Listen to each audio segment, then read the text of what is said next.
versus Braun Breaker in January 5th, I believe it was, which is the 1 year anniversary of Raw on Netflix. Doesn't it fucking feel like it's been 10 years? But anyways, that's going to happen, right? Roman Reigns has wrestled, I think, 3 times since then, so it feels like about a year. So it's going to be Braun Breaker versus CM Punk in January 5th, which isn't that far, but given that it's next year, it feels far, doesn't it, right? It feels far, and that also means, of course, that the inevitable Seth Rollins return, costing Braun Breaker the title, will also happen on January 5th. That's not a spoiler. Oh, that's not a prediction. That's a spoiler. Shut the fuck up, fat fuck. Anyways, as Heyman was delivering the promo, the mic kept cutting out. It was annoying. After this, Braun Breaker cuts a promo. Now, I will be fair in this promo, right? Braun Breaker doesn't cut many promos, so this was a decent, like, first attempt type promo. But this was not a decent promo for someone that's been in the company for like 4 or 5 years, right? Let's say it like it is. The hater always says it like it is. Braun Breaker says he thought that pinning Punk was easy, right? But this entire time that he's talking, I couldn't help but think that this feels so small time, right? Doesn't it feel like Braun Breaker and CM Punk are feuding for the Intercontinental title? Doesn't it just feel that way, right? Even though this is the World Heavyweight like match, right? This is going to be presumably the main event or opener of Raw. Think about that for a second, right? It feels small time. It does not feel like a big time match. It feels as big as CM Punk versus Darby Allin felt, right? It feels small time. And part of this is CM Punk's fault because he is small time. But another part of it is the fact that, in my personal opinion, Braun Breaker's moment has passed. Then Braun Breaker starts getting angry and starts yelling in the microphone. This is a personal pet peeve of mine. There are a lot of wrestlers that are not good on the mic, but that get like a boost as pretending to be good on the mic because they scream, right? Another great example is Samoa Joe. Remember Samoa Joe? Samoa Joe is one of the worst promos in history, right? But people say, like, he's so charismatic just because he yells. He's always mad. Like, why is Samoa Joe angry? You know what I mean? Like, he's always, and no matter what happens, Samoa Joe is angry. He's like, I'm going to get you, Daniels. And it's like, dude, you've been terrorizing Daniels and AJ Styles for the last, like, 3 months. And you're still angry. But why are you angry? Like, none of this makes any sense. He only knows how to cut one promo. He's shit. You know? Braun Breaker, in my opinion, is heading towards that Samoa Joe thing. They were going for intense, and it was intense. There were moments where I'm like, shit, man, this guy is intense, you know? But I'll say it like it is. You know, the hater makes no concessions to anybody. Braun Breaker, quite frankly, isn't big enough to be this big deal. Like, part of the reason why this feels like an icy title feud is because Braun Breaker is shaped largely like Carlito, right? He's a Carlito, you know? He's not a Brock Lesnar. He's a Carlito, right? In order to make Braun Breaker feel like a big deal, he has to beat big deals. And CM Punk is not a big deal. He needs to beat like John Cena. He needs to beat Brock Lesnar. I don't know why they didn't have Braun Breaker win this tournament and beat John Cena, right? These are the people that he needs to beat to feel like a big deal. Beating Seth Rollins, beating CM Punk, beating anyone on Raw for that matter, will not make him a big deal. So in my personal opinion, I didn't like this promo. I thought that Braun Breaker came out very generic. I feel like he needs more identity. And furthermore, there was a part in the promo where he puts himself over. He says, you told me last year, CM Punk, that maybe one day I can cut a promo with the big dogs. Well, la-di-da, this is the promo, right? And it's like, yeah, this one didn't quite do it, to be honest. Like, it was not a great promo. I like him, right? But I gotta call it like I see it, motherfuckers. It's the same thing. Like, I saw this clip on like YouTube Shorts. It was Trick Williams pretending to talk on the cell phone. And then he was like, yo, man. And then he's like just bragging about himself on the phone to like somebody that wasn't there, right? And people are like, this man just oozes charisma. No, he fucking doesn't. You know, it's the same thing. Trick Williams and Braun Breaker have the same problem. They're clearly tryhards, right? They're not charismatic. And their promo style, they only have one, right? Trick Williams is like, yo, man, he's like always like chilled and like charismatic and fun, but it just doesn't fit him because you can tell he's like an intense guy. You know what I mean? Whereas, for example, someone like Javon Evans, right? Or like a Matt Riddle, right? You can tell they're like chill dudes, right? It comes off that way, right? But Trick Williams is like an intense guy, and they should lean into that or at least give him some other kind of promo. Same thing with Braun Breaker. This guy is over, right? But he's not massively over, and quite frankly, I don't think it's going to happen anymore, motherfucks. He might get over if they book him correctly, but it's now up to the booking. It's never going to be him getting over like with promos. So he has no reason to cut promos. as far as I'm concerned. Same thing with Trick Williams, right? This guy, he's playing off like the I'm a cool guy thing, but it just doesn't come off well. Like with Carmelo, for example, who's like his partner, it comes off much more fluidly, right? There's a reason why Carmelo was the star and Trick Williams was the lackey, right? You know, there's a reason for that. Now that reason doesn't matter anymore because Carmelo's probably on his way out. But then again, Finn Balor and JD McDonough still have jobs, so who the fuck knows? Carmelo could coast for another 10 years doing nothing like those guys. So whatever, it is what it is. Anyways, after this, we go backstage, and it's fucking, that's the end of the promo, by the way, right? Like he says, I'm going to beat up Seth Rollins in a month, and he leaves. Nothing happens, nobody interrupts. CM Punk. CM Punk ain't there, so whatever, right? Afterwards, we go backstage, and like Kathy Kelly, or whatever the fuck her name is, one of those interviewer broads, is trying to talk to Jey Uso. Jey Uso's just mad at himself, and he's pouting like a little bitch. I fucking hate Jey Uso, man. As a character, he's one of the worst characters of all time. I can see him being like this in real life. I don't think he's that good of an actor. He's just a pouty bitch, man. He's just a pouty little bitch, you know? And honestly, this Uso tough guy thing, that's why I never bought into it.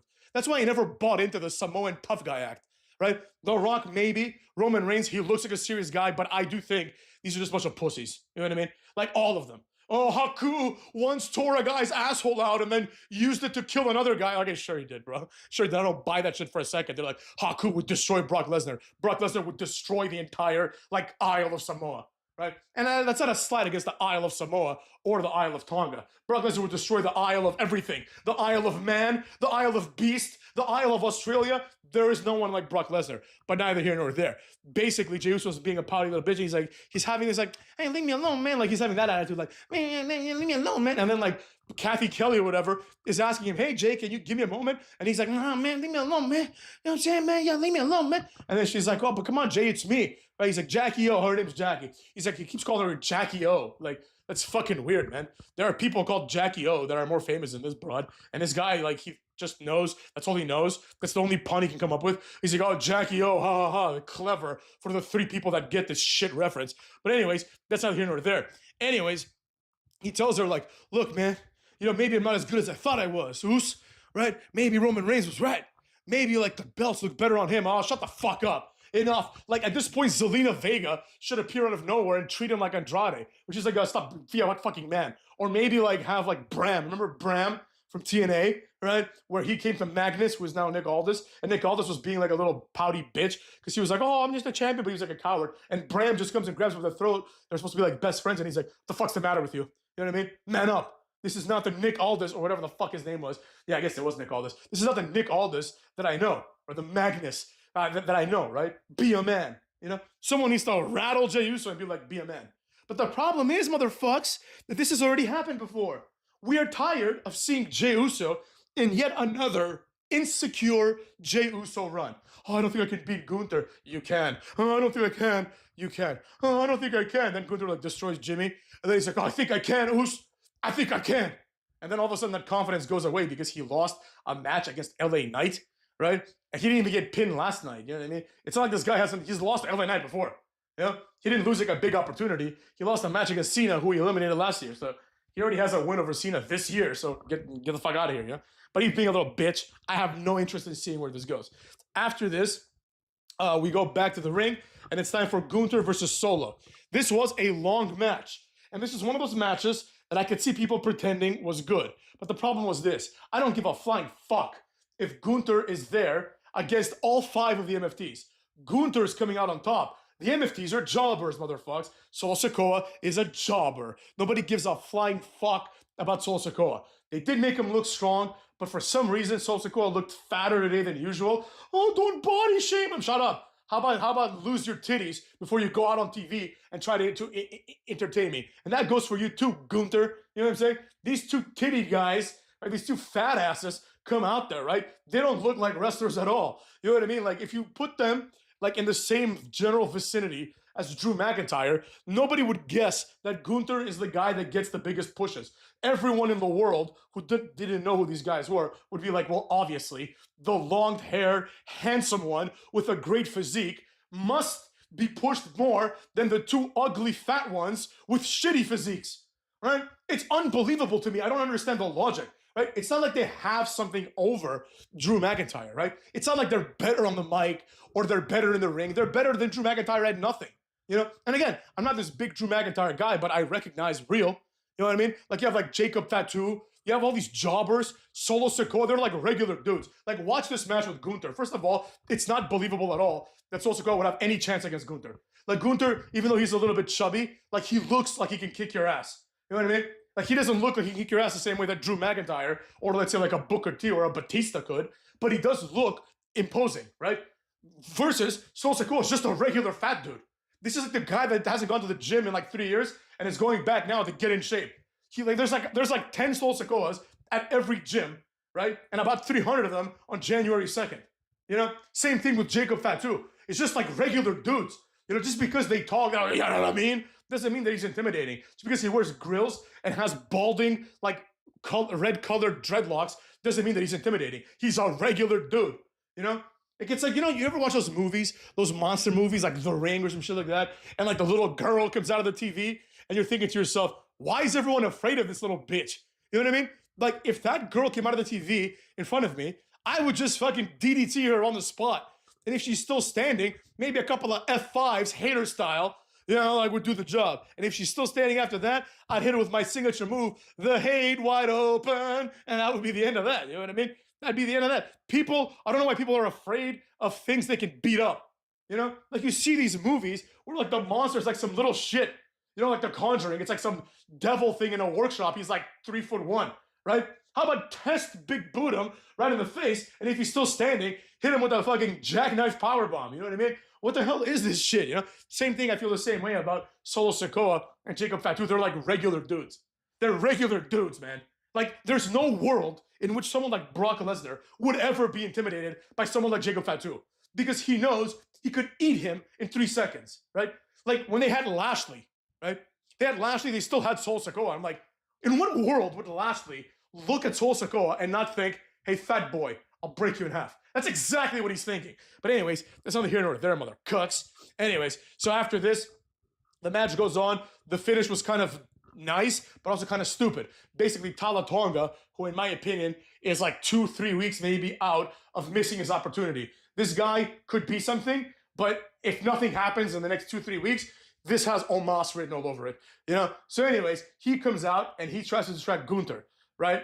One thing that happened was Solo pulled the turnbuckle padding off, and that's usually like a telltale sign that some shit's gonna go down with that, but nothing went down with it, which I thought was pretty fun, actually. Chekhov's turnbuckle, cucks. Anyways, so basically, Tala Tonga gets on the apron, Gunther pushes him down, he goes down there, gets big booted, right?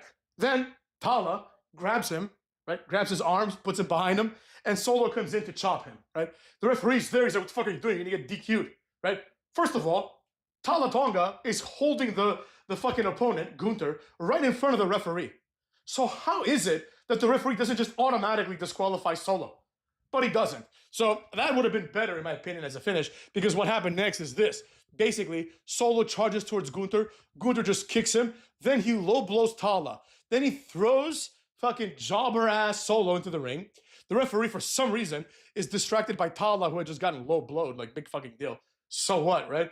And then the two guys are in the ring. The two people in the match are in the ring. Gunther just low blows that motherfucker. You know what I mean? In the middle of the ring, but the referee's not there. And he does the world's shittiest powerbomb and pins him, right? So Gunther pretty much overcame the MFT single-handedly, you know? So Gunther is still better than Sami Zayn. At this point, like, Gunther should win the Royal Rumble, you know what I mean? But it is what it is. Like, he's probably, honestly, Gunther is like the best bet. So you should have Gunther win the Royal Rumble and have him beat Cody. That's the only thing that makes sense. Nobody else in this company has been booked strong except for Cucky Rhodes. Literally everyone else is a jobber except for Cucky and maybe Gunther, especially if he beats Cena, right? That would cap off the year as like a great year. He retired Cena, quote unquote. He retired Goldberg, quote unquote. And now here he is. I don't like Gunther, but at this point, it's like, I can't deny the fact that the company's into him, right? Another thing that I will say about Gunther, you know, and I understand this is turning into a rant of some sort, but I don't give a fuck, motherfucks.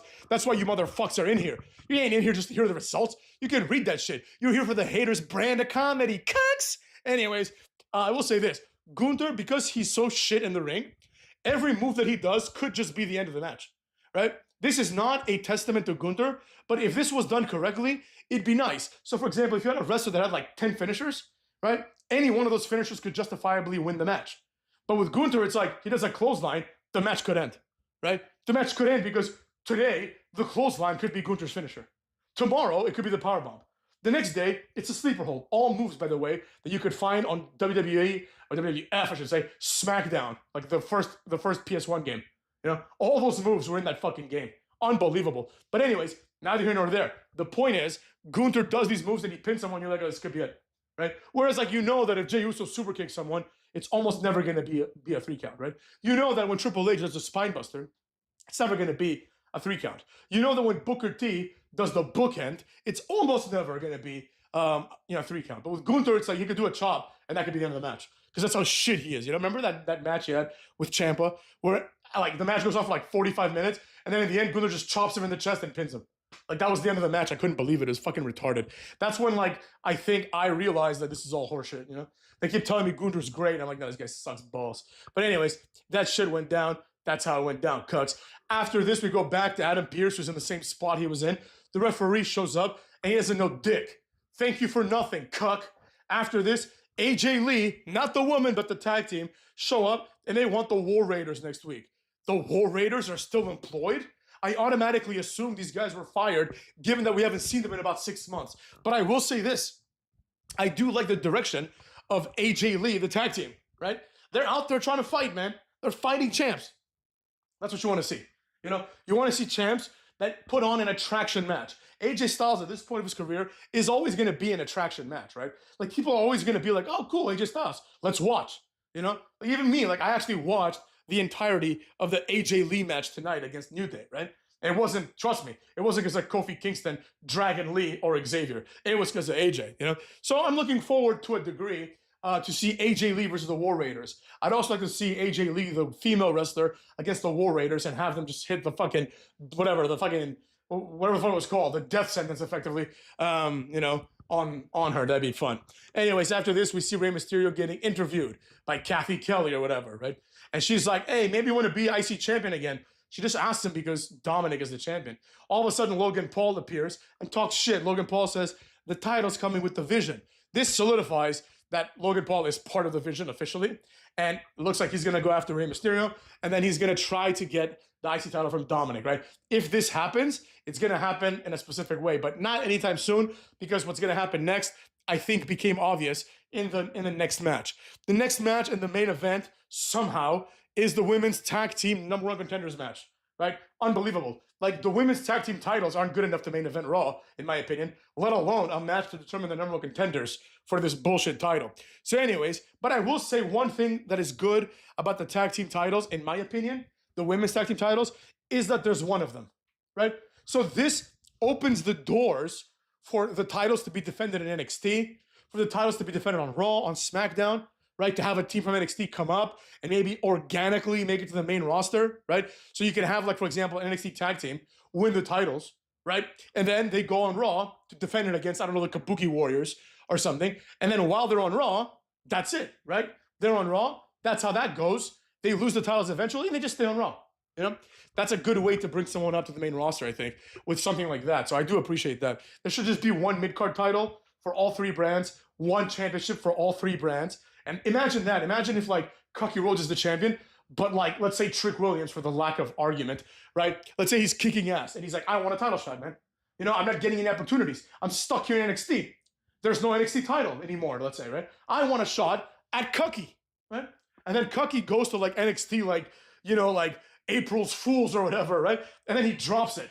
Like, unexpectedly, he drops it to Trick Williams. And Trick Williams then shows up the next Friday on SmackDown as the world champion, right? That's how you get someone made, right? And then Cody can enter into a storyline of who sucks more, him or Kevin Owens. Kevin Owens can make fun of him for losing to an NXT jobber. I don't know. I don't give a flying fuck. But anyways, the women's tag match starts, right? So obviously this is a match that's going to involve a lot of botches for reasons that I've said many, many times.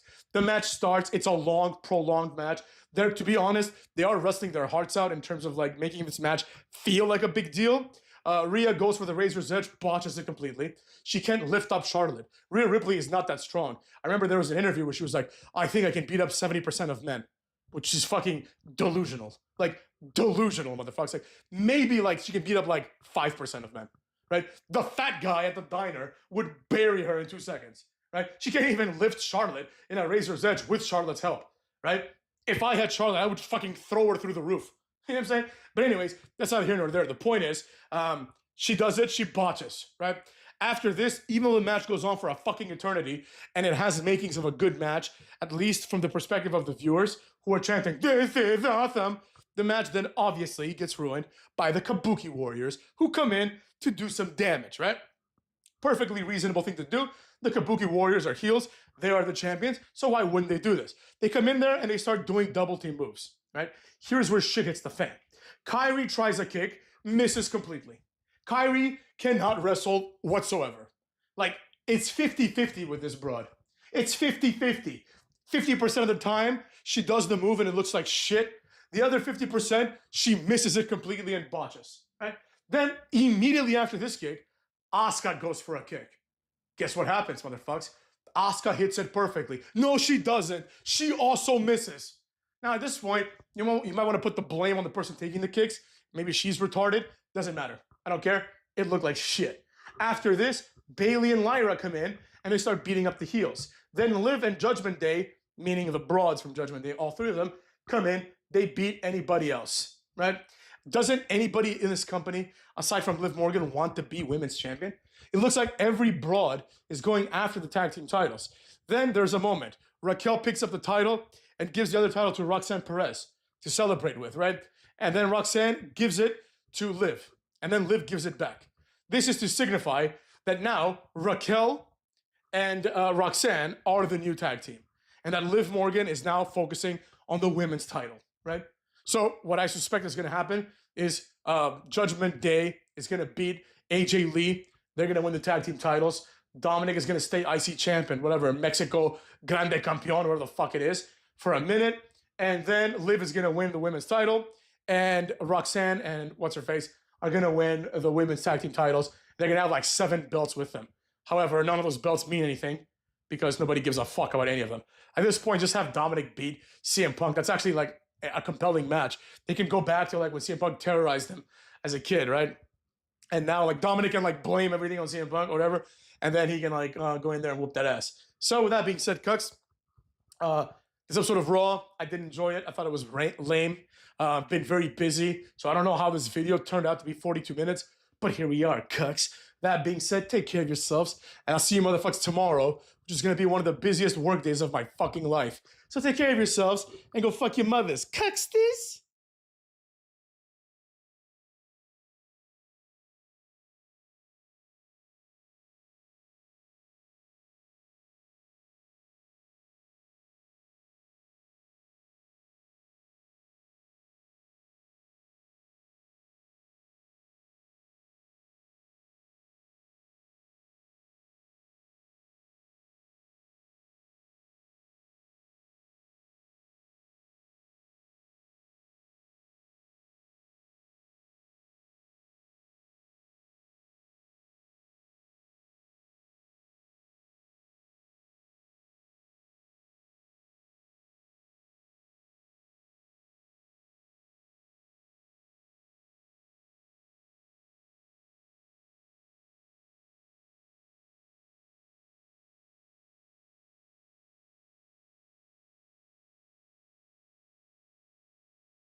we just had him lose to John Cena just to put the title back on him. It's like, oh my God, dog. The Intercontinental title should have left with John Cena. There is no storyline. There is no build. The Intercontinental title haven't felt special since Gunther went on that big reign where he lost it to Sami Zayn in WrestleMania 40. This title is a joke. John Cena's last match to a lot of us was when he went against AJ Styles at Trash in Paris. That was his last match to a lot of us, dog. This last PLE match is just like, it's not it. Then you got the Last Time Is Now tournament, which should be a guaranteed snooze fest. Look at this, y'all. This whole year, these are all John Cena's opponents. Not one person actually benefited from this. Okay, maybe Dominic Mysterio. Outside of that, who actually benefited from John Cena's last year? This was a perfect opportunity to put new talent over. WWE refused to do it. They are lost as a company, can't curate stars. This is sad. Then you got the return of Liv Morgan. It's good to see Liv Morgan back and healthy, but I don't care about that either, dog. Liv Morgan should have came back and became a babyface. Now she's coming back just to continue the same stupid, stale storyline that was going on when she left. We was getting sick of it when she left. She comes back and just continue that on. Oh my God, dog. This PLE was one of the worst all year, if not the worst. After that, you got a bathroom break. Stephanie Valkyrie versus You Could Look, but you can't touch. Oh, this match was boring as fuck. Nikki Bella, of course, loses. Stephanie Valkyrie, this does nothing for her career. You got 4 matches on this card. How do you even have time for filler? With a roster like you got Paul Levesque. Lazy Levesque still wants to squeeze a little bit of filler in there for us. 4 matches, we supposed to be getting 4 bangers. Dog, this match sucked. I barely watched it. I'll be sitting here lying to you, telling you that, oh, I was locked in with this match. I wasn't. Last, you got the Men's War Games match, and I spoke about a lot of that in the beginning of the video. You got a mystery person. It's probably Austin Theory. Austin Theory gets buried before he even gets a chance to even do anything. Because when people say Austin Theory, and we already heard Austin Theory 1,000 times, the news will be underwhelming. And that will be the beginning of Austin Theory burial deep into 2026. So great job. You got Brock Lesnar, Drew McIntyre, Logan Paul. They go over. It means nothing. What do you do at Monday? Nobody's going to be beefing because they had nothing to beef about to begin with. So when Raw on Netflix come on, everybody's just sitting there holding mics talking about nothing. This was the worst War Games of all time, dog. Snore Games was supposed to be a PLE where it was just like, all right, I know I'm gonna just kick back and relax. This is boring. I'm gonna go to sleep. No surprises, no. But it was so frustrated. I couldn't actually sleep. I never thought in a million years John Cena be getting beat up by women in his last PLE. I never thought in a million years they'll have a return, but the bull wear all black and a black mask and never reveal itself. It's just like, oh my God, you got it. I'm just not this stupid to come up with some of these booking concepts. 2026 is just looking like a bad year if you're looking to be entertained with WWE. Let me know in the comments what y'all think about Snore Games, man. What a way to end off the year. Let me know in the comments, what was the best PLE of the year? It had to be Trash in Paris.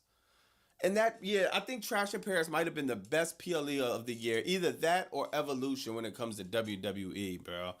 Like, AEW put on free shows that's better than these premium live events. Blood and Guts probably was better than everything WWE has done all year.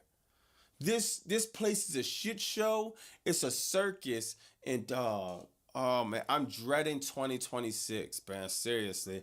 Let me know in the comments what y'all think about that, man. I'll see y'all on Raw on Netflix. I'm telling y'all right now, whoever was the guy, don't look for the guy to reveal himself on Raw on Netflix. I guarantee it's not happening. They're gonna stretch this out 3 weeks. Everything gets stretched out 3 weeks. I guarantee they won't reveal it at Raw on Netflix. I hope I get proved wrong. Trust me. Let me know in the comments what y'all think about that, man. It's Bobby Monsoon 215. Like, comment, subscribe. Bah!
Let me open this up real quick, man. Well, what does this seriously do? Let's be honest with ourselves. Monday Night Rio, ladies and gentlemen. Monday Night Rio. Okay. We move on. Maximus Dupree had a video segment. The New Day came out at nearly 50 years old to lose to AJ Styles, who's 50 years old, and Dragano Lee. The ending of that match was peak, by the way. That was a great move. The Dragon Lee doing the stomp, and then it flew into the Styles Clash. That was amazing. After that, what else was there? The Vision came out. Braun Breaker cut a good promo, which we're going to talk about because everyone's going to overreact to it, but we need to calm down. Let me ask you guys a question in chat, actually. I'm curious. Let me see this here. Jamarco Marquez sends over a 2. I appreciate you, Jamarco. He says, I'm Triple H. Raw will be epic. Jey Uso. Yeah, no, Jey Uso's done. Anyways, as I was saying, let me tell you guys something. Braun Breaker, let's say for the sake of argument, because some people I've seen are saying that the promo wasn't that good, and some people are saying it was really good, so it's kind of mixed opinions on it. The crowd was very mixed on it as well. If you saw the show, after Braun Breaker cut the promo, part of the crowd wasn't even reacting, part of the crowd booed, part of the crowd cheered, and then part of the crowd was chanting CM Punk. So, I mean, there's mixed reactions in the crowd. People don't know how to feel about him, but it is what it is. However, let's ask you guys, what did you think of Braun Breaker's promo? Good or not good? In the middle? What do you guys think about it? What are you giving that promo? What do you think? Because if you actually watch the promo, the crowd seemed pretty mixed on it. I mean, they didn't really care. So, and Braun Breaker's voice crack did his you know what I'm saying? He had a multiple voice crack during that segment. Okay, all right. It seems like mostly people are saying it was good or decent, and then part of people are saying it was mid to bad. So, but the consensus seems like it was solid. It was decent. Okay, decent promo. I'll take that. Decent. All right, fair enough. But the problem is this, right? Braun Breaker cutting a decent promo. What does this accomplish? He's been booked bad for a year now, guys. A year of bad booking, and he cuts one good promo. What did this do? What did it do? Seriously, can someone tell me, what did this advance? I would love to see in the chat what the opinions are as to what did this actually accomplish? Because it does nothing. It does nothing. I'm going to be honest with you guys. It does absolutely nothing. Nothing, of course. It does nothing. I'm sorry.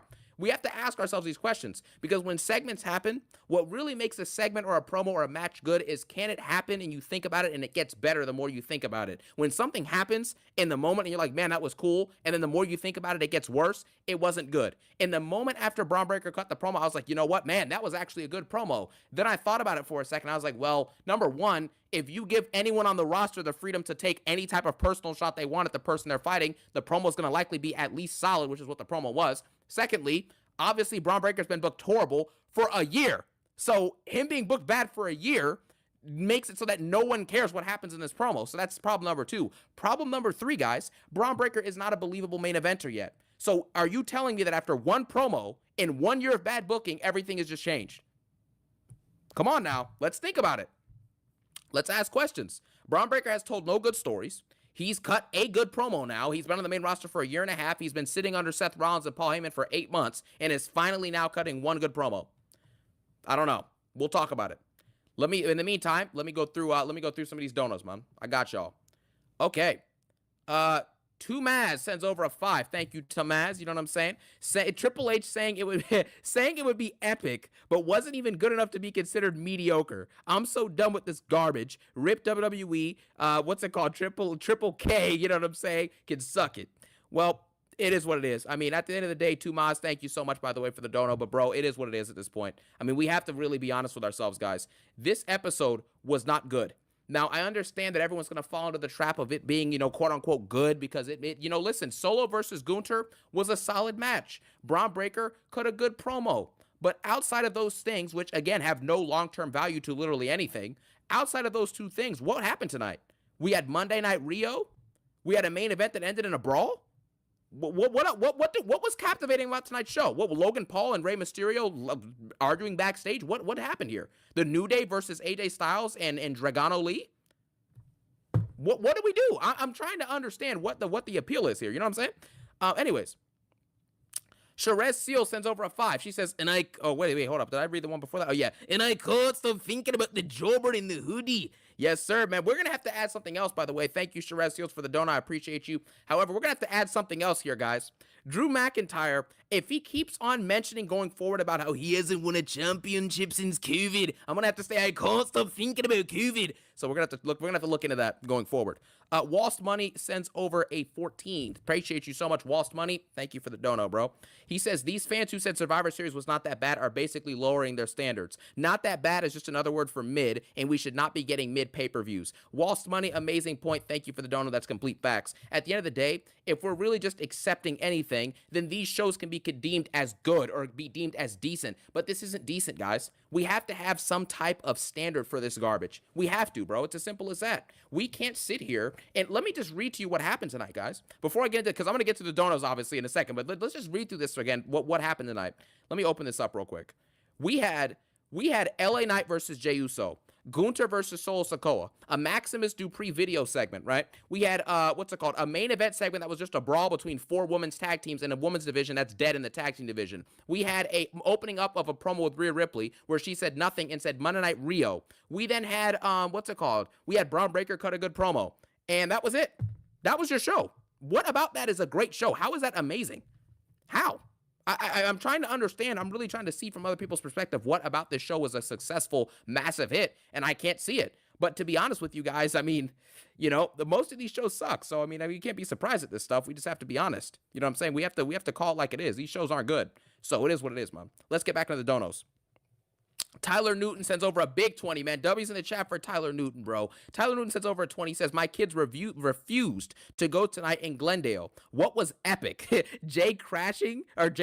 He ain't nothing still. Gunther's music is annoying. I can't even hear LA Knight. Wow, LA B word speak. AJ was fire. Braun starts barking and walks out. Explain this trash. Tyler Newton, thank you so much for the dono. I appreciate you, bro. And quite frankly, we have to be real with ourselves, guys. Like what he just said is complete facts. This was a bad episode of Raw. I understand that now when a show is mid, it's just now justified as it being amazing. Because that's what this show was. This show was like a 4 out of 10 or a 3 out of 10. And because it's a 3 or a 4 out of 10, it gets boosted now up to a 9 or an 8 because the standards are that low. It's as simple as that. It's as simple as that. If I were to take, let's just say, for example, I took the top 5 Raws of last year, okay, and I compared it to this Raw, which is allegedly good, right? If I compare those top 5 Raws of last year to this Raw, that's an allegedly great Raw, it wouldn't even be close, which shows you that this Raw is not great. It's not a great Raw, and you know that. So why are we doing this?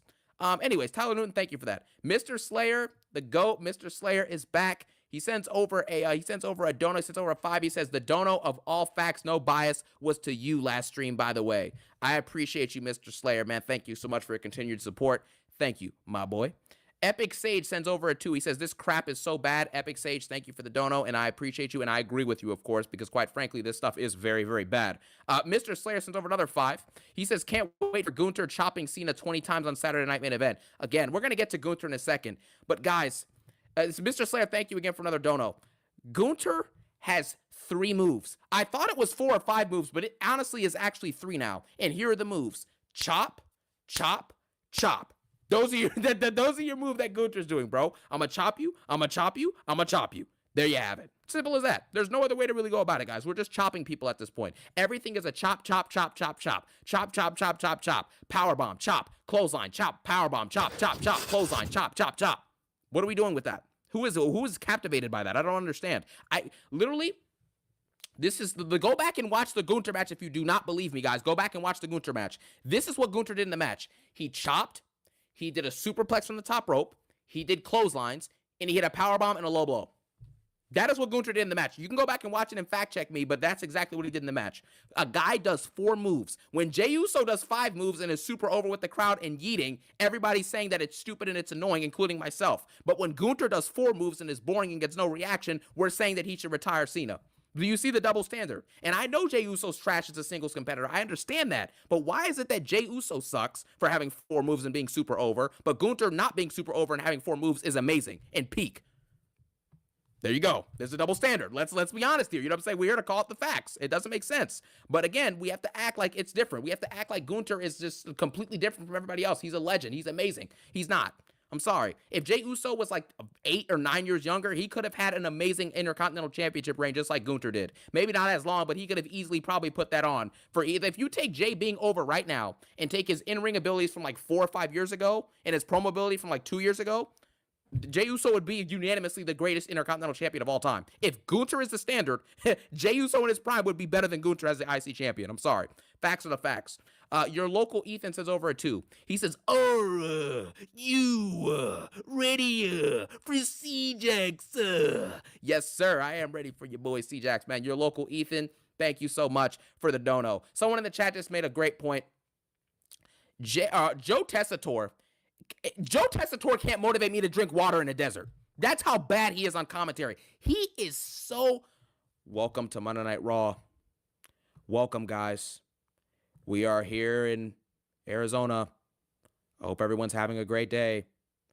I hope that you guys are staying safe and staying warm over the holidays. I want to thank you guys for coming. Wow, what a move.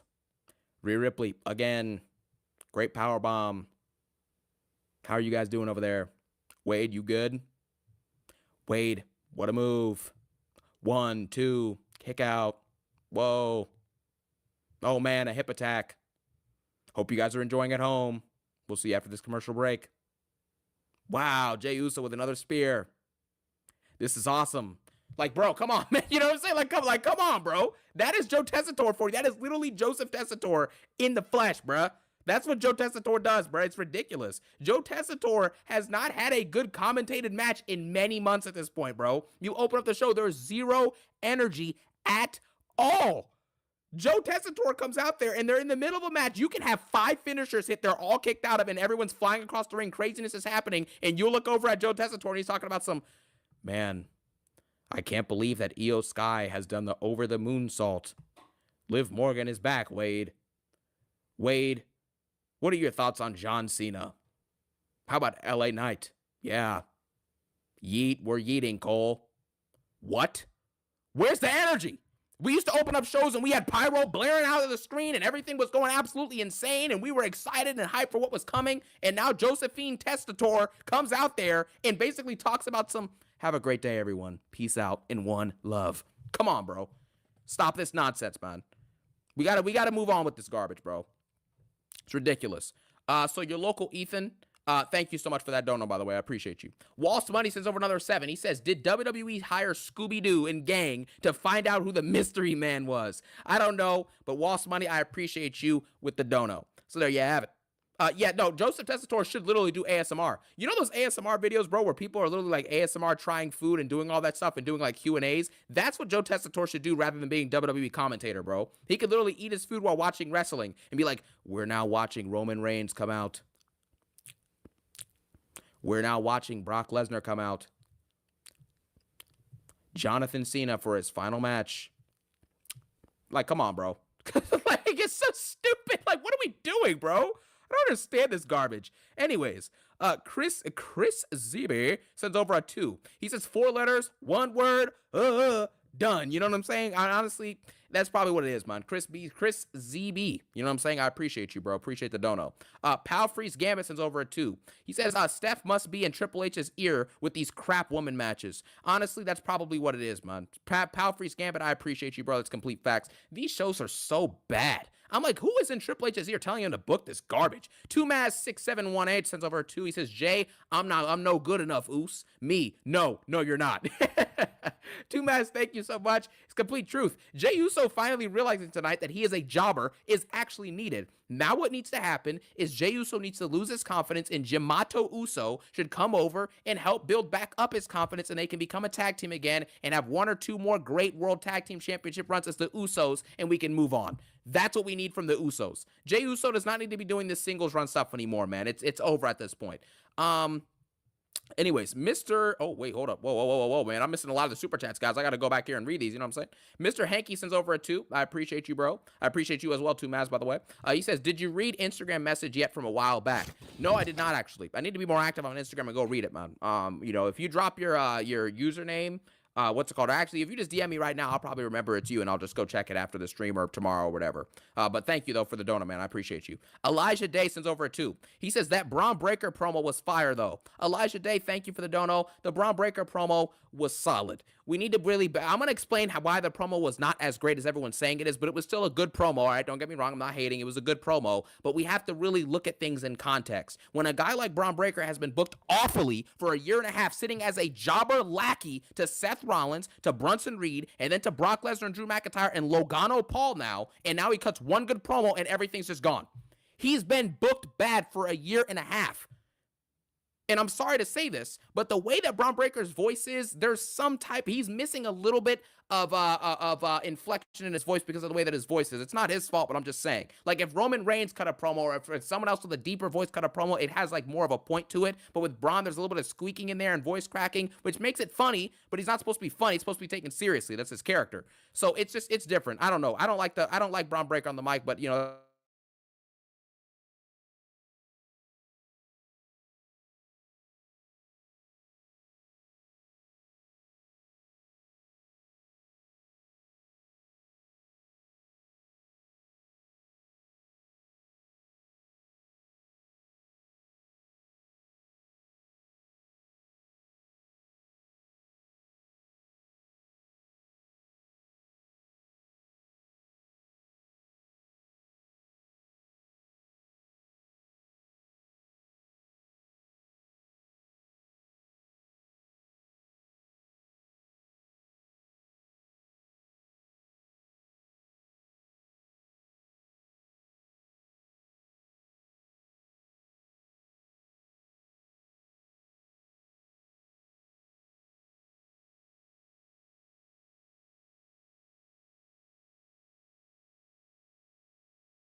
I think we should be good now, Mom. Up my Google account and check this out, man. But with that being said, I also have to bring up something else, guys. Quick side note. How in the world is it possible for everyone to say that everyone knows that Austin Theory was the dude in the jacket, or at least we think we know that, right? People. I feel like I'm missing out on something. And we got the green light. Green light means go. That was my thought as I was leaving the house. Because I'm not looking forward to going to work today. I'm just not. But I'm still doing it. It's not a problem. Make objective reality your bitch. Reality is objective, and then you make it what it is. And I'm like, I feel like I'm missing out but I don't even know what I'm missing out on. It's not like I'm looking at one thing and being like, oh, I really want that. I have no idea.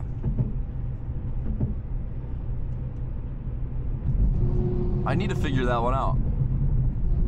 Maybe it's like, you know, living in a place or living in like a city with like a group of friends, and I'm like, or I'm picturing my life as like Jerry Seinfeld. That's how I want to live my life. Just hang out at a coffee shop and just talk and make jokes all day. That's how I want to live my life. I don't want to go to work. Who wants to go to work? What's the deal with work? Oh, Jerry. Oh, Jerry Seinfeld. It is a pretty funny show. I think it's pretty good. I used to watch it back in the day. You know, back in the day. Jerry Steinfeld. But now I just don't watch anything. Now I don't want to watch stuff. Is that okay?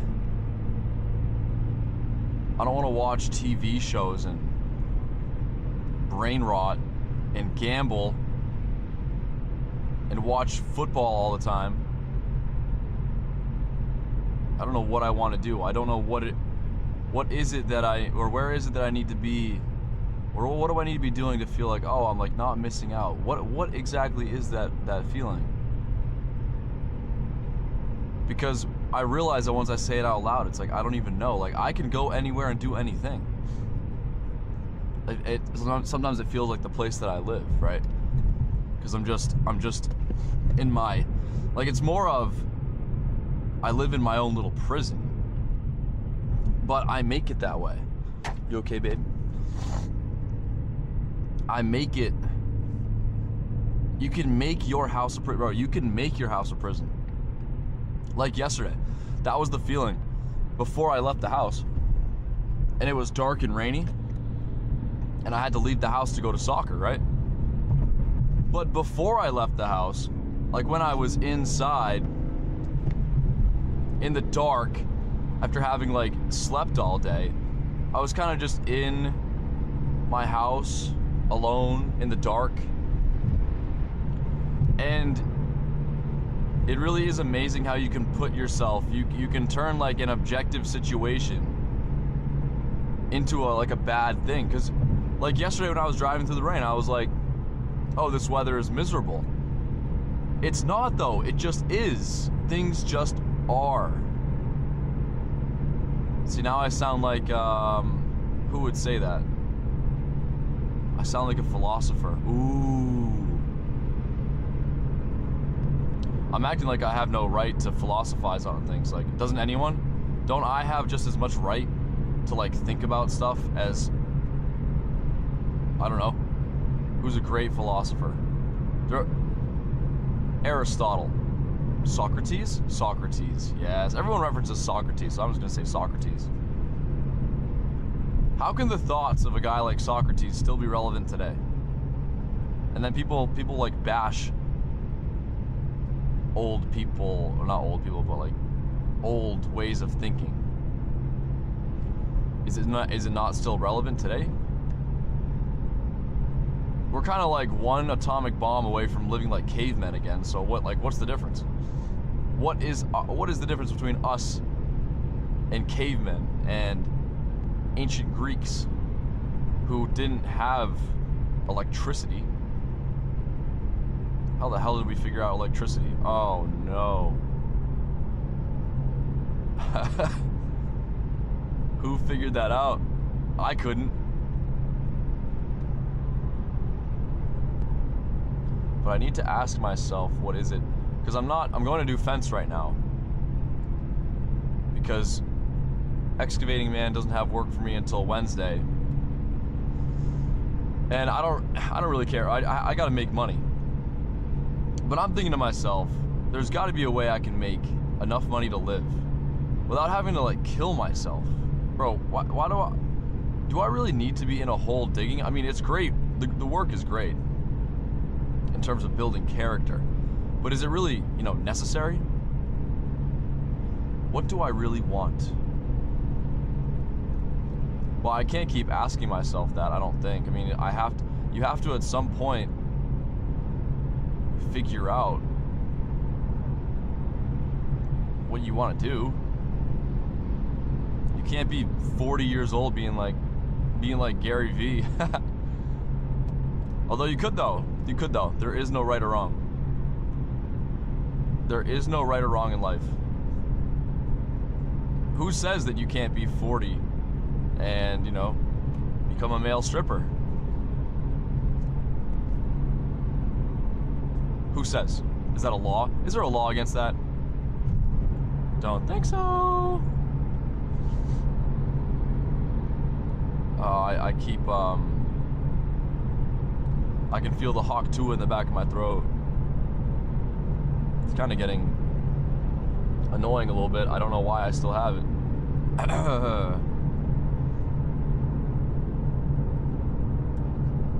Yeah, so not apathy, but not feeling much of anything. You know, back when I used to get views on this channel, you know, back in my heyday, back in my prime, I was angry. And people love to watch anger and emotion. I mean, people love to watch emotion. Now I kind of feel like there's no, bro, I don't really feel anything.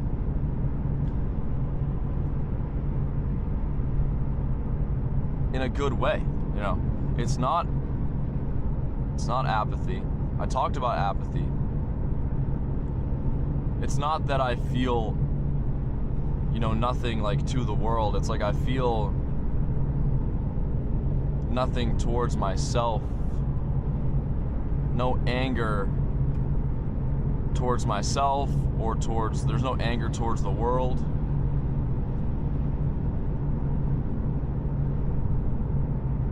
What is there to be angry about? And nothing. But then I kind of think, what is there to feel anything about? I went and played soccer last night, and now my body's on fire. I got like, dude, I might need new cleats. I got them a couple of years ago. They should still be fine, but I don't know what's good. Like, they give me blisters, and now I like have to, on the soles of my feet for some reason. I don't know. They burn. And my knee, I slid, and I scored 2 goals yesterday. We lost like 8-4, but when I scored, I made it 3-5. So we were coming back. I came on the field, instant impact, and then we conceded like 2 more goals, and I was like, oh, well, god damn it, guys, we're not gonna win this. So that was their first loss. My first game I played with them was their first loss. Well, I mean, I scored 2 goals, so I scored 2 goals. So what I've been thinking to myself is like, I keep debating, I keep going back and forth. I gotta pay rent today, but I keep debating in my mind, should I tell my landlord, hey, I want to move out at the end of this month, so then I have my last month paid, so that whatever money I make this month, I save it, and then I move somewhere else. I keep asking myself that, but what am I moving for, bro? I'm just overthinking it. Just live, bro. Just live.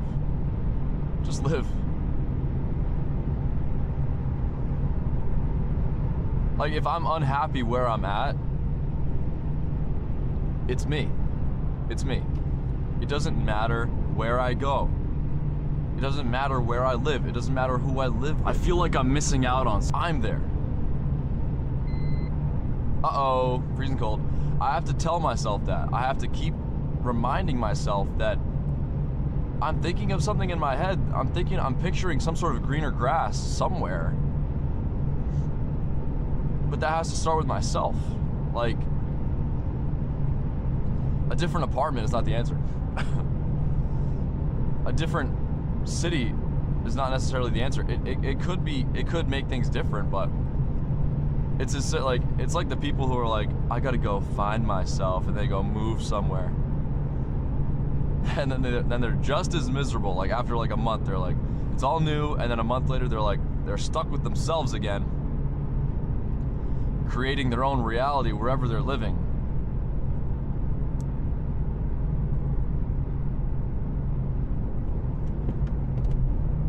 I'm trying to figure out how do I create like the reality that I want but maybe I'm kind of still unsure of myself.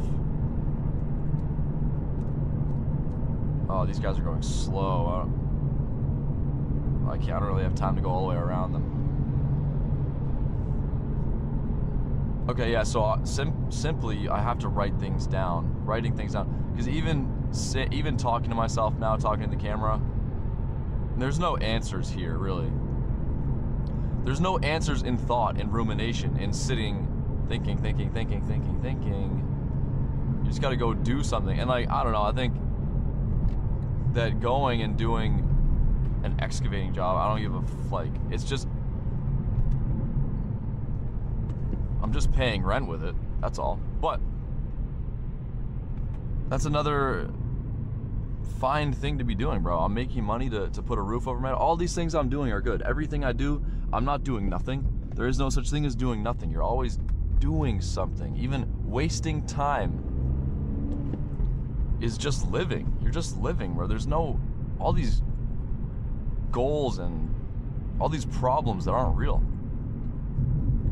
And at the end of this whole conversation, I realized I went absolutely nowhere. And the only solution is to just live in this objective reality and live outside my head. And it's as simple as that.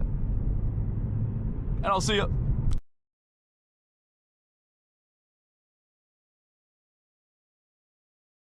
Brother, how the hell you doing, man? We gotta freaking talk. You know, back in the day when it would snow, I would get really just turn into like a movie character. Like a movie character, just feeling sorry for himself, driving in his car, just looking out at all the slush. Lonely.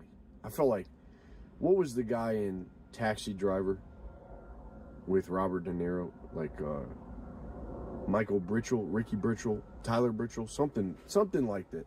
Something Brickle. Anyway, I felt like that, man. I felt like God's lonely man. And it's easy to feel like that. It's real easy to feel like that when it's snow blankets the earth. And I felt that big time in Cleveland. I'm telling you, just driving to my shitty little job.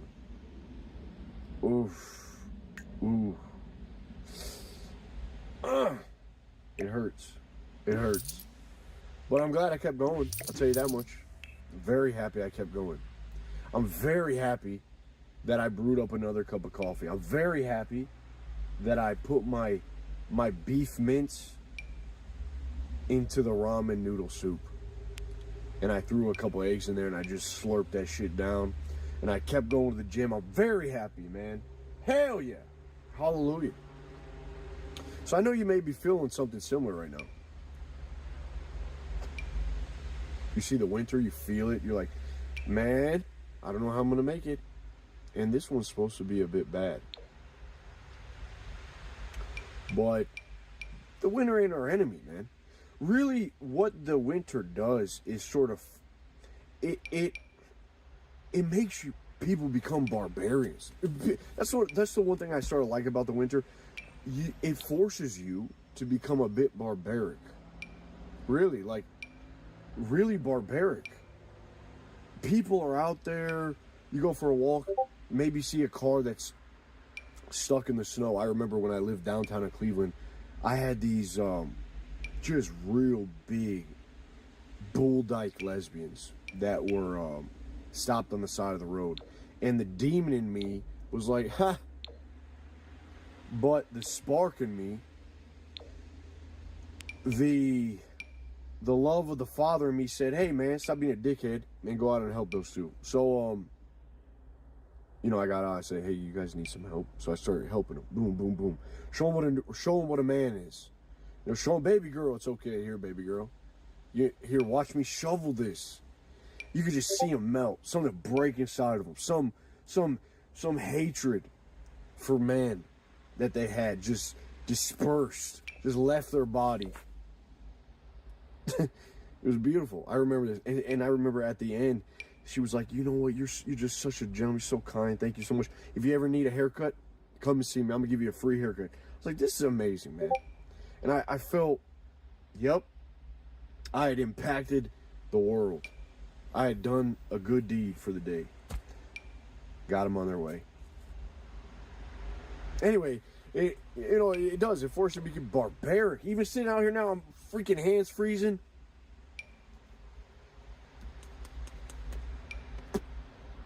Got the fire stick.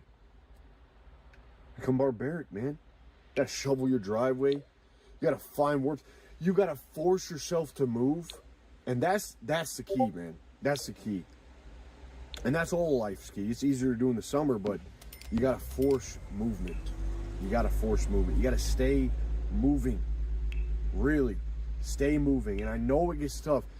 This shit is a mental battle. It's a spiritual battle. It's a battle for your spirit. And that's what's happening. And the winter just exasperates it, man. The winter just forces you into this. Are you gonna move? Are you gonna operate from are you gonna go out there and be guided by spirit? Are you gonna be guided by your heart? Are you gonna remain high thumos? Or are you just gonna get stuck in your head?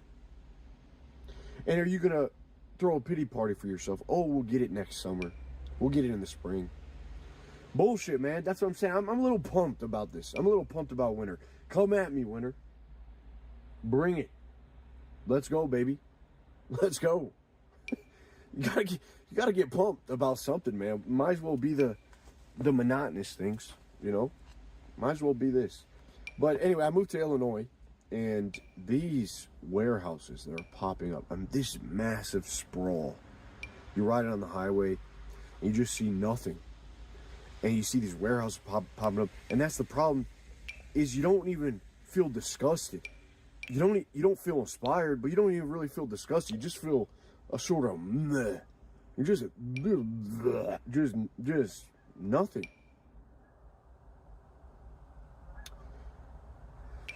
Man, these data centers keep popping up everywhere. I might have to go Project Mayhem.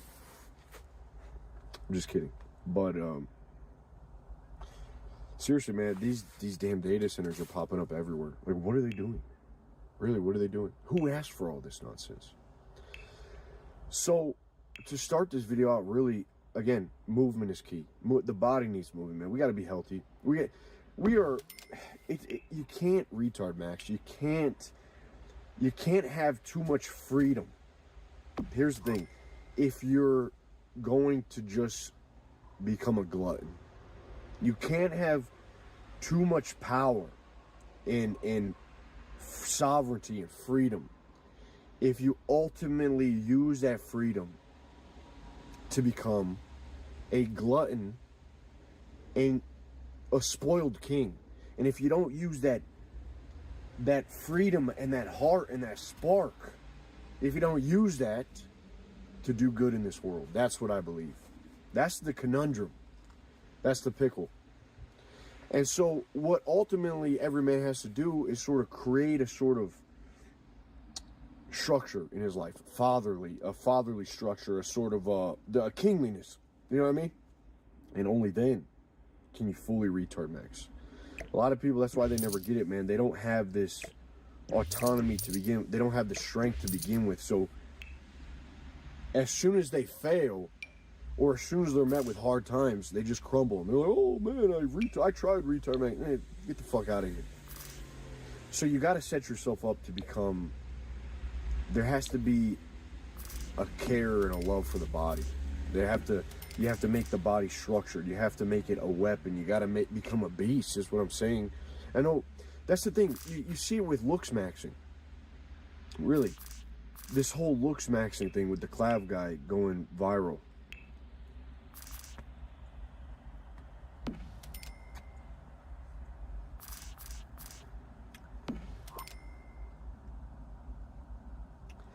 If you only make the body the main pursuit without the spirit there to use the body as a vehicle, then it ultimately boils down into a place of vanity.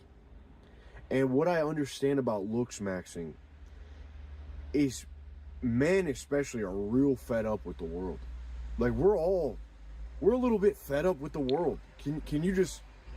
Can we admit that? I'm a little fed up with I told you guys, like, everywhere you look, there's a Walmart, there's a Burger King. It's ugly. It's uninspiring. It's like, it almost feels like there's no way out. It's the same shit over and over. Every day is just, it's like, what is this life? Everyone's lonely, man.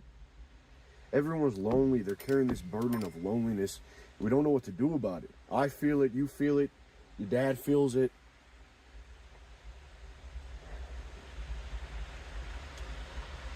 And it's suffocating. It really is suffocating. So I see these looks maxers. These guys getting surgery. They're pounding their cheeks. They're getting their cheeks pounded. But they're pounding their cheeks. And you see why. It's like this looks maxing. I made this post on Twitter. It's for the molested man. Like the regular man in this life is getting molested by modernity, by the way that things are. It's for the ones that are getting effed, not for the ones doing the effing. You know what I mean? Not for the ones that are really leaving an imprint on life. It's for the guys that have lost a feeling of togetherness, camaraderie, and culture, man, because that's been wiped away. And you see, you know, beauty has always been this thing that beauty is the shortcut to getting all of the spoils of earth. You want to get laid? Be beautiful. You want to have fame? Be beautiful. You want to have all of the earthly pleasures? Well, just look at women. Beauty has always been the thing that is, it's why they've had a leg up. It's why, you know, the whole red pill, oh man, women have it so easy. As a man, you got to go out there and make something of yourself.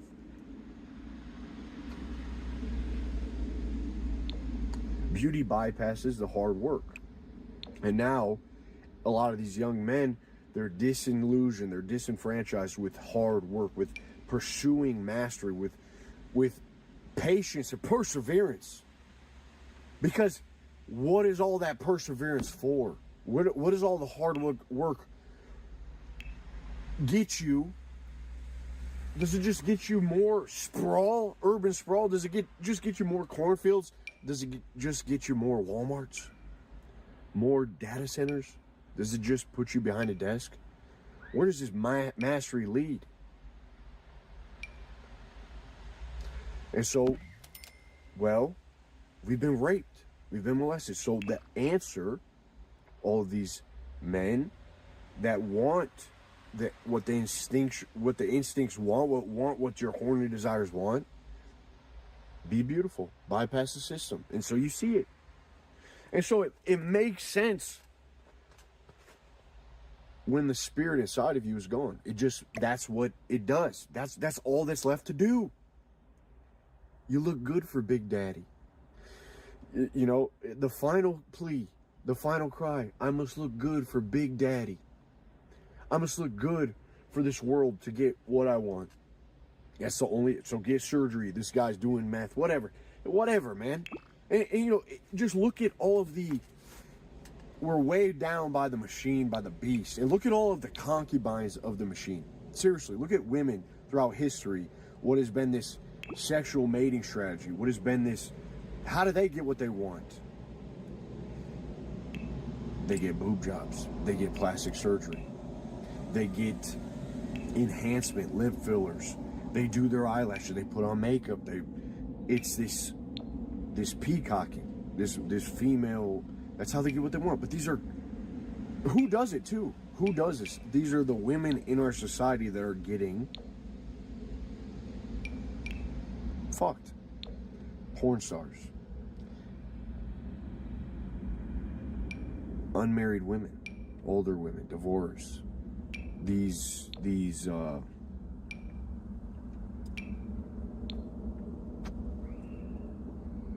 celebrities. Propping up the machine. Propping it up. Keeping it going. Getting rammed by it. So, hey, might as well look a bit beautiful for Big Daddy. A sort of sexual Stockholm syndrome. That's what it is. And it's just naturally what's happening is man sort of beginning to discover, this is all I have left. And that's a lie. That's a big lie, man. I also think there's probably a grand scheme. I don't know about you guys, but like there's probably a real grand scheme to just totally get rid of sex. Just usher in just a complete sexless society. And I don't even mean by it won't be by like physically, but mentally. The psyche will be complete matriarchal. You know, the psyche will be complete feminine. It will be a loss of the will to push back. It'll be more of govern me as long as I get what I want. As long as I get my basic necessities met. As long as I get some sex. As long as I get a little bit of, you know, pleasures. That's what it'll be. So it's like slowly waning on the individual spirit. That's why we say it's a war of the spirit. But does that make sense? Maybe am I reaching? I don't think I'm reaching. I mean, how do you make everyone more controllable? Well, just take away the aggression. And take away the aggression. Make everyone female. Have no balance to the chaos. But really, if you're just, you know, maybe you're new to this channel, maybe you're not. I do not talk about this often because, you know, I've been on doing this for years. Health is always something that's important. Dude, just don't be a meathead. Just don't be a meathead. You don't need to. The meathead is not a good mating strategy either. Women do not care about you being big and jacked. But be strong. Be healthy. Don't let yourself get unhealthy, man. There's a sense of power and control that comes from having a strong body. All right? And this life is too absurd for you not to, like, go through it being somewhat of a beast. You know, just to be an average, like, weakling. This life is too crazy, man. We only got one shot, you know. I'm glad I don't believe in reincarnation, but I get why a lot of people do. Because a lot of these people have shitty lives. Oh, you want to be this and that all your life? Maybe next life. No, dude. You get one shot. This is your only life. Be a force. So it's really important. One of the ways you do that, movement. And you can't think yourself. You cannot think yourself out of a bad spot. You got to move yourself. The body is a vehicle for the mind, all right? And when the mind is clear and the signal's ready, bing, that's when you get direct messaging. Seriously, this is no woo-woo. This is how God speaks to you. You don't got to think. You can think without thinking. You can think without thinking. What a thought. The thought's just eureka, pop into your brain. You don't got to ruminate. You don't got to sit there. It's just when the signal is clear. Well, you see, everything is set up by the machine, by this beast, to keep you from having a clear signal. And then the ultimate checkmate is just the body grows tired. The body grows weak. So start to take care of the body. Clean up the signal and boom. Direct knowledge. Direct know what you'll have to do on your path. There's spark. That spark that you have, man, that's what comes to life. But you have to take responsibility for that. And a lot of people do not want to. They don't want to take responsibility. They don't want to have to be heroic, push back in life, find a way forward, give, and do good to others. They don't want that. They just want to get the pleasures, what will give them more, like, immediate happiness for themselves. So they try to become beautiful. They get the surgeries. Because you don't got to do anything. You don't have to take responsibility. No one ever prays. A lot of people are like, oh man, it's a way towards like discovering themselves and ascension. No, they're literally thinking that this is what is the most important thing, is how they appear to others. They think, and thought corrupts. This is not to be praised. Taking care of yourself in a normal, taking care of yourself looking good is good. But this obsession is the sickness. And no one ever prays any bimbos. No one ever praised the prostitutes or the porn stars for getting some plastic surgery, or the celebrities.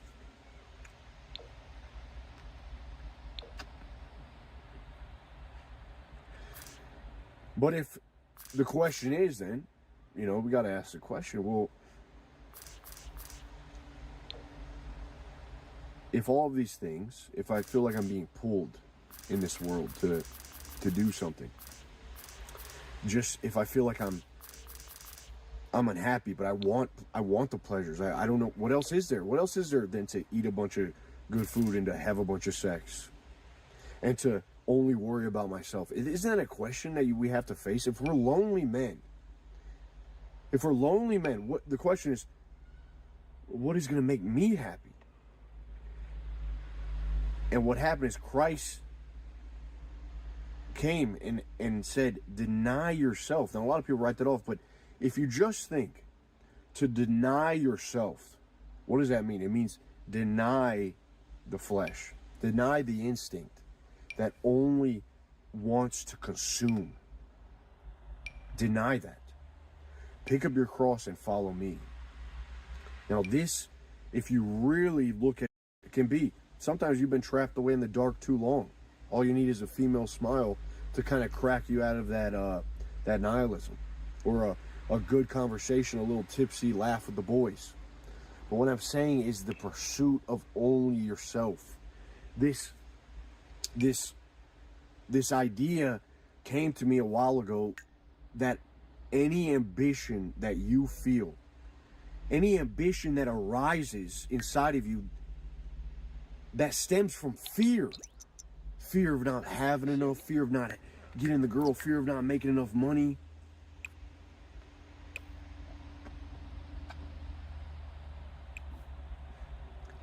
any ambition that arises out of fear corrupts the individual. And what he builds from this ripples throughout the world. It not only corrupts you, but it corrupts others. When you do things out of fear, man, and that's how this whole life has been set up. Look at all this. Look at all of it. Like, the reason you're unhappy is because you're living in a world that was created from corrupted men's ambition to fulfill, you know, the stockholders, to make more money for the companies, to continue progress no matter what the cause, to keep growing, or we're gonna lose it all. Advance. We got to get our numbers up. All of this suffering and all of this plague that we're dealing with on an individual level, dealing with trying to overcome, trying to live and get what we want, is because of the ambition that gets corrupted out of fear. And so you ask, well, Eli, that is quite the pickle. What do we do about this?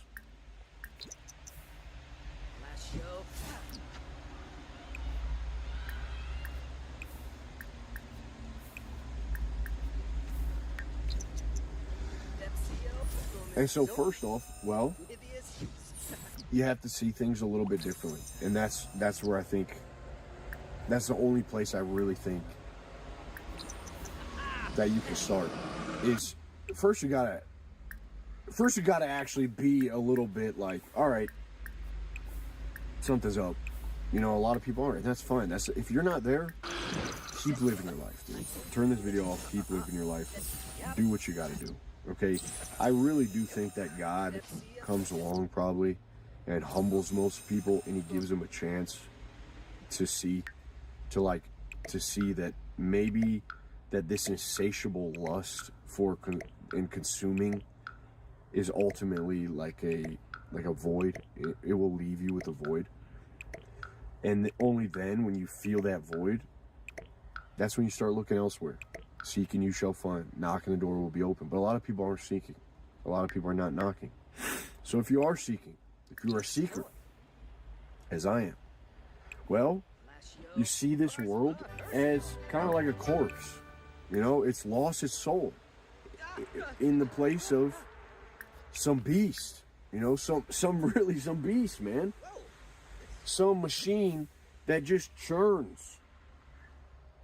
It doesn't care about culture. It doesn't care about community. It doesn't care about you or me. We are these actors. We are these people that prop it up on our backs. We build this pyramid, this Tower of Babel.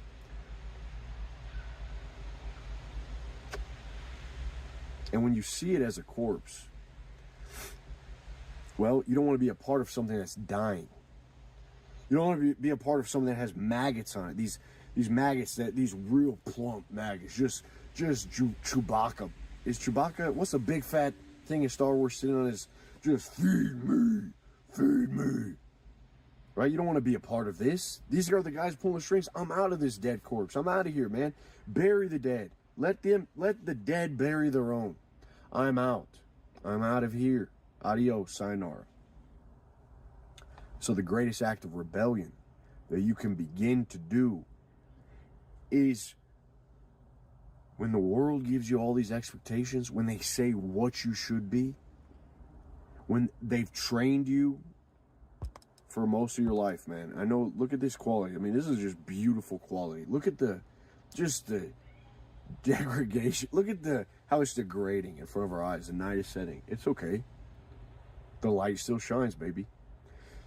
But when everyone tells you their expectations of you, your mom, your dad, your girlfriend, your wife, your brother, whatever, the world, your boss, the greatest act of rebellion is just to say no.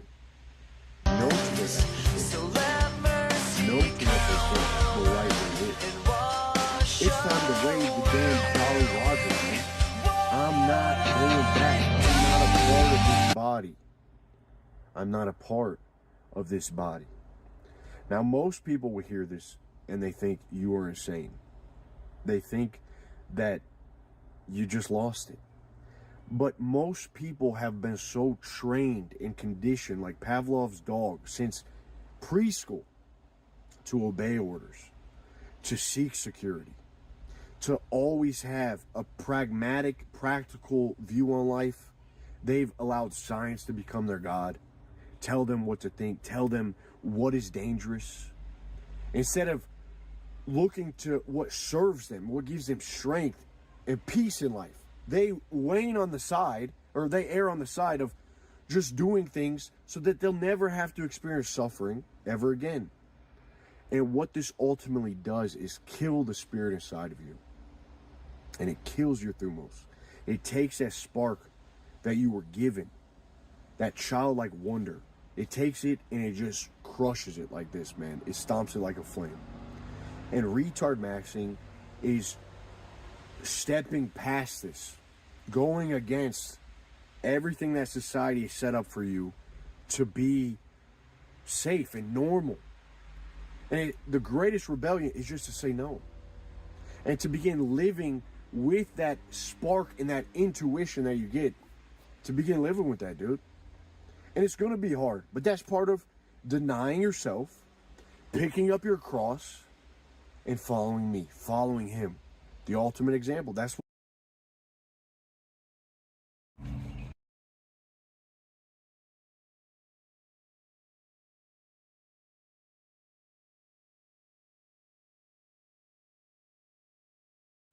brothers. We gotta freaking talk, baby. Unfortunately, it's come to this, okay? So let me go and spark up this little chimney sweeper. Look at that. Look at that. Chew glass, breathe smoke, baby. Boom. Listen, I have a schizoid theory. Now, I think it's really smart for you to observe the world and observe your body. And come up with your own, like, philosophies. You know what I'm saying? And then share those, spurg the hell out, schizo max and retard max with your friends. That's how you're going to heal the world. That's how our founding fathers used to do, man. Just retard maxing in the pub. That's why in our group, it's called the pub. Holy smokes, I never even thought about that. We literally talk in the pub. Like 20 guys just laughing and talking in the pub. Perfect. So, because really, you know, if you're online all the time and you don't, and you digest a bunch of ideas, philosophies, and you keep that shit in your head, you never have anyone to indulge you. Oh my God, you might become an actual schizophrenic. And that's not normal, man. That's not normal. And it's just crazy to think so many guys are missing other dudes to indulge them. You miss. You know why I do these, man? I love this shit. I love talking to you guys. You see our comment section, dude. Sometimes we have schizo threads. We got, yeah, man. You hear about this? You hear about this? Oh yeah, boom, boom, boom. I mean, today in the group. Let me just get to the damn point. Spark this up. Today in the group, I asked the guys. I said, you know, hit me with your most schizo ideas. I want to hear them. And I presented my own. Now, I've dealt with a lot of sinus issues, man. Seriously, big time. So I wake up in the morning, and this nostril in particular is just like this. Just shut. I have probably the lamest addiction known to man right now. And that's an Afrin addiction. And I got to hit that Afrin. And you guys can, listen, the problem with people on here is that they think I'm looking for advice, or they think that I feel bad. When I say lame addiction, I don't mean lame as like, oh, this is lame, I feel like a loser. No, it's just lame because Afrin doesn't do anything for you other than open up your damn nose. So it's lame, you know what I mean? Anyway, don't feel bad for me because Afrin changed my freaking life. Because before this, I could not breathe. So I've been really paying attention to my nose for a lot of years. You know, I've been really paying attention to how that sucker works. Now, what I realized is I think that there is a shit ton of sinus problems these days, not because of the chemtrails, not because of the mold or the gluing. I used to think it was the gluing. I still think it may be slightly gluing. I know you guys think that's funny. It's not the cigar, man. Look, I could retrohale this. Kind of opens it up a little bit. A little pepper through the nose. Just poof. I used to think it was all those things. And now I'm starting to realize, this is my theory, and I would like to hear yours down below, is that it's a excessive amount of light. Holy shit, bro, what are you talking about? Are you a vampire? Hell no, dude. But here's what I've discovered. I believe that, and no literature says this, this is just completely off my dome. It just showed up to me. I think light, especially in the face, especially if you work on a monitor often, it excites your nervous system to a degree where it causes like inflammation in the body. And I think it sort of promotes mucus buildup. My only remedy for this is not to cut out all the stuff. I think you just got to end your night without blue like light in your face. My remedy is just like reading a book. I swear to God, dude, just try this. I swear to you, it's better. The excessive amount of light just heightens the body's, like the nervous system, kind of makes it like this, and then the response is inflammation, which causes mucus buildup, which causes, you know, this condensed just feeling up here and here, not being able to really breathe. And for the, you know, it could be a combination of all the gluing, whatever. I'm still fucking convinced it's gluing. And it's not homemade, because I make homemade bread. I make this thing called retard bread and retard pizza. I'll show you guys. It's so simple. It's like a Italian grandmother. I feel like an Italian grandmother when I make this bread. So simple. My God. You'll be mind blown. But when I eat that, I feel good. Other times when I go out, man, something in the bread. And I'm schizo. I don't worry about this shit, man. I don't actually sit there in my days like, No, dude, so many guys have this collection of, oh my God, it's them, it's this. Oh, I'm just saying. Sometimes I eat a little bit of bread, and I pay the price. Boombraza? Now, here's the thing, if you want to go even deeper. Have you ever walked into Walmart? Dude, when I go into Walmart or Marshall's, TJ Maxx, listen, there's really no reason for me to go to Walmart. So I think when's the last time I went to Walmart? I was looking if they had like an ice cream maker because I wanted to be peaty as hell. You know, I was like, I'm gonna make my own ice cream, and there's a Walmart, so I'm gonna be peaty as hell. But man, I walk in there, and my nose just starts running. I can feel this demon. There's a demon in Walmart, dude. There's a Walmart demon. All right, we're gonna call him Wally. Buddy, what's up, buddy? And your nose starts running, your eyes start itching. It's a terrible feeling. Now, why is that the case? Excessive lights. You ever see the lights? There ain't no windows in there, and I get it. It just makes sense architecturally. Okay, you don't need windows everywhere. It's cheaper. Fuck the windows. Just make a big box, right? But you know, you go into a cathedral, you got this natural light pouring in. These high ceilings, the light just bounces, illuminate, feel holy. You don't get that in Walmart. So there's something there. You want to go even deeper? You want to go deeper? Dude, we're going to go real deep. And I'm talking hollow earth. That's how deep we are. Now, this is 100% schizo. I don't actually believe this. I just now thought about this. Now, the Hyperborean, you could be a little bit of Hyperborean in your DNA, and your ancestors went underground behind the ice wall. Now it makes sense real big time why too much light, if you got a little bit of that Hyperborean DNA inside of you, with a little bit of that Genghis Khan, too much light would potentially excite the body too much, causing an inflammatory response, and just make you feel cracked the hell out. Now you can't breathe, homeboy. Holy smokes, man. You know, and again, dude, you know why I like talking about this shit? Because it's fun. It's just fun.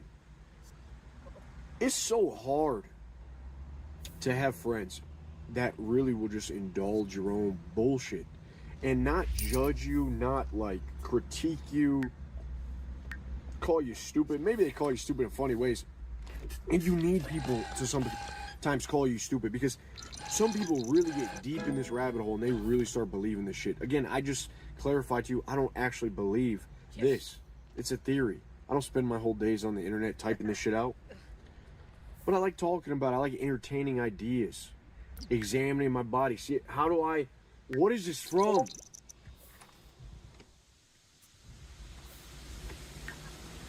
And really, one of the harshest realities is that we don't have a lot of cool dudes to entertain us on our own bullshit, to indulge us. And it makes you feel lonely. You know, it really does. It makes you feel lonely because so many people are by the book, just scientific mind. You know how many people? I can tell it's not that many, but in our group, man, we're having a laugh, man. We went in today. I love that shit. It's like my favorite thing. At the meetups, you know, drinking with the boys, just talking about everything, man. AI, where it's going, where all this stuff is going, where we're headed. Just going deep, man. Going deep.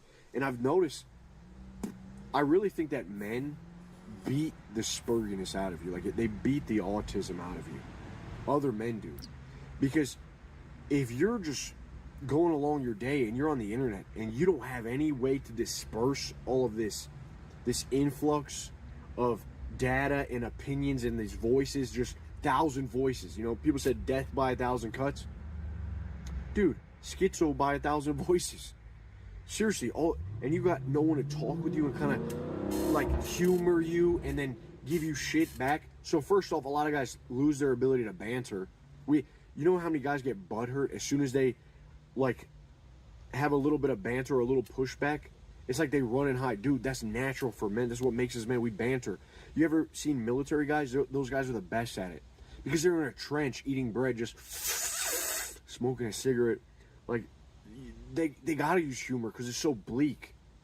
And now, as soon as someone gives you a little pushback, makes fun of you, like, oh my God, dude, let that is supposed to shape you up, make you solid and ground you. That's really what it is. It grounds you. It tethers you to the earth, to reality. Because without that, you lose your ability to relate to other people. You get stuck in here, the mind, which makes you callous and rigid. It's not good, man. It ain't a good place to be. So, yeah, man, just someone to indulge you on your own shit. It's always been hard to find that. You know what I mean? Dude, I told you guys a long time ago, but there was a lot of times in my life I was very, very lonely. Especially when I was 20 years old. I lived in Akron, Ohio with some guys, my buddies, and they were going to the university. I was just living there because I needed a place to live. I didn't have a home. So I'm like, all right, I'll pay you some rent. But they left for like 2 weeks for Christmas break. And this was probably the most, if you look at it back, man, it's just sad. It's just sad. Like, there was no one there. It was snowing. I was in this little crack house. It looked like the house from Fight Club that they're living in, except I didn't have Tyler Durden. I just was there. I mean, the basement was literally the same thing. There was like mold. It was concrete, just shit growing on the walls. Someone had grew mushrooms before. There was spray paint all over. And my room was right next to there. I would sometimes go down there and just look in there, see if anything's going on. But they left, man. That shit was lonely. I was working night shift. I was coming back home. My favorite thing to do was go to Dave's Supermarket, and I would buy Miss Pierogies, and I would eat the whole box of frozen pierogies and just some whatever, throw like kibasi, burger, whatever, man, ground beef, whatever. Just even thinking about it now kind of makes me a little sad. Like, damn, dude, thank God you didn't kill yourself. Thought about it, didn't kill myself, just had another cup of coffee. But that shit it's ruthless. It's ruthless. I always think about that this time of year. The leaves start changing, shit starts dying. And I know maybe you guys have been in a similar situation. Keep going, dude. Keep going. This was the first time that I ever had a sip of alcohol. And it was like end of the first week. It was a weekend. I'm just like, F this. I was like, I'm going to get drunk. I'm going to get drunk today. There were 6 Coronas in the refrigerator. So I go up to the refrigerator and I just pull them all like this, just walk back to the couch, set them down, and I just look at the wall like this. I said, okay, I'm doing this. I like committed because for so long I can't do this. I can't do this. This is morally bankrupt. This is wrong. But I made up my mind. I was like, yep, I'm doing it. So I cracked it open. 1 down, 2 down, 3 down, feel nothing. I'm like, this shit don't even work. When is it gonna hit me? I'm just trying to catch a buzz. I couldn't catch anything. 3 more down. I'm like, this sucks. I'm going to sleep. So I went right to sleep. And that was my first time ever drinking. But man, just a dark time. A dark time. And the thing is, I remember being so disciplined because I was bodybuilding at this time. I was working out, every day. I was working. I was getting my 8 hours of sleep. I was eating relatively healthy other than a box of pierogies, whatever. But what I was missing was people, man. It was people, dude. It's always been about people. It's always and man, it's just so tough these days because divided we're weak. You know what I'm saying? Like, really, divided we're weak, and we get stuck in our heads, and we feel weird, and we do become weird because we forget how to express ourselves, and we forget empathy. And that's what was starting to happen to me during this time, dude. That's really, It's like, where's my life going? I've never been more confused. Like, where's my life going? What the fuck am I even living for? And then I had a bad weed trip. I call it a trip because I was fucking unsure if I was upstairs or downstairs. Probably smoked some, some absolute dog poo-poo. And I was like depersonalized for about a year. So I was almost gone. Holy shit, man.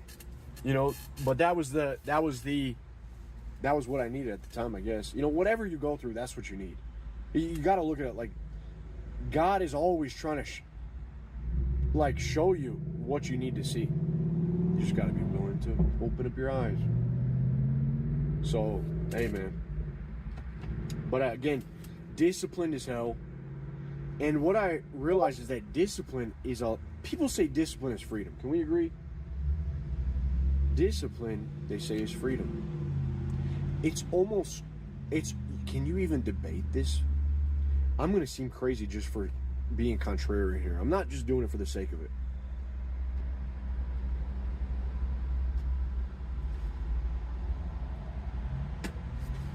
People say discipline is freedom. But what I have seen that happens is that discipline becomes a prison. It becomes a cage. If you are someone that has the ability to control all your vices and just vanquish them from your life, you gotta be a little bit low test. That's just my opinion. And I don't want you to become a drug addict or start doing some real degen shit and ruin your life. That's not what I'm saying, okay? First off, I know a lot of you guys watch Prawn, and people like to say, oh, dude, Prawn. Prawn, it's always the people that are the most addicted to Prawn that always try to get you to stop watching Prawn. I get it. It's not good, okay? I believe that. It's definitely corrupt. But people are like, oh, dude, can you believe it? We see more titties and naked, beautiful women than the richest kings of existence could in their entire life. We see more in a day than they could in their entire life. But no one wants to tell you that you also see more dicks than the gayest duke ever saw in his life. So that's very sus. And you should probably stop watching it. That's all I'm saying. But this whole like discipline. Always be disciplined. Jocko Willink, David Goggins. Yeah. Dude. Ain't no freaking way. There just ain't no freaking way. You're telling me you got